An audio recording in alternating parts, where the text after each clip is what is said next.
Close Sports Pulse. USA Today Sports' Sam Amick and AJ Neuharth-Koch discuss how James Harden's injury will affect the Rockets' season and the MVP race.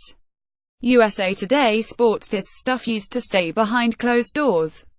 An NBA team of young players would struggle.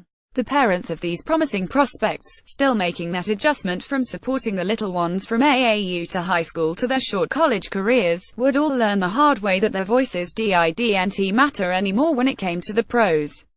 No matter how frustrated they might be. But not LaVar Ball, the father of Lakers rookie Lonzo Ball, who told ESPN on Saturday while in Lithuania that coach Luke Walton had lost his locker room.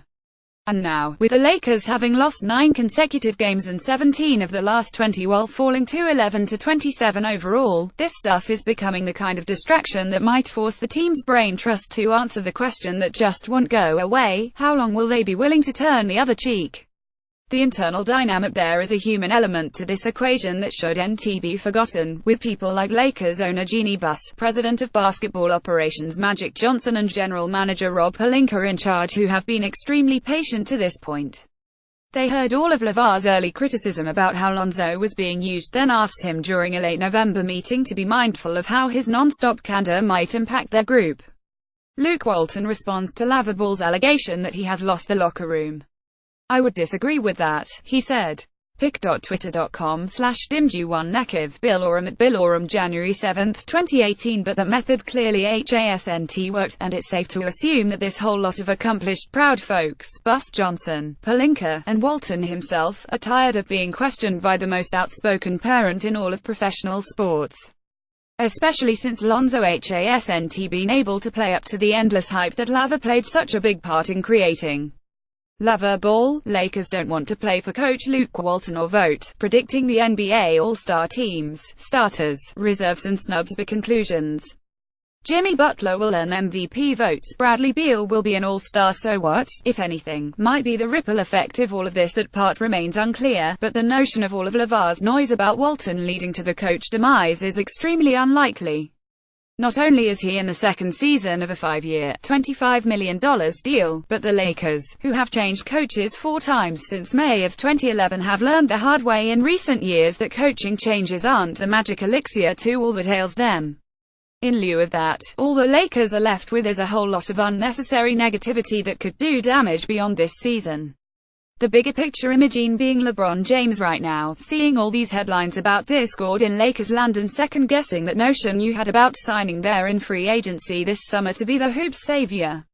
Or Paul George, the Lakers are the top target in free agency, who raved about Lonzo's potential when Oklahoma City came through town this week, but who has every reason to wonder how this Lonzo v. Luke dynamic might affect the organization's process going forward. It's worth remembering why most of Lonzo's family members are in Lithuania to begin with, as it was LaVar's October decision to pull LaMelo out of Chino Hills High School and his December decision to pull LiAngelo out of UCLA after he was arrested for shoplifting in China that led them to signing with the Vytautas Prienai. In both cases, frustration with respective shot callers at those institutions had everything to do with the latest big baller move. This is nothing more than a continuation of that trend, albeit on a much bigger stage. The crisis management Walton did his best to defuse the latest LaVar situation at the team's shoot-around on Sunday, saying I'm fine with it. "It doesn't bother me. My only concern with any of it is for Zoe. As long as Zoe is fine with it, and Zoe can come in and play and it doesn't affect mine and his relationship, then it doesn't bother me at all." But there was plenty to be gleaned from what he didn't say, from those hesitations that came after the team's beat writers lobbed all the relevant questions.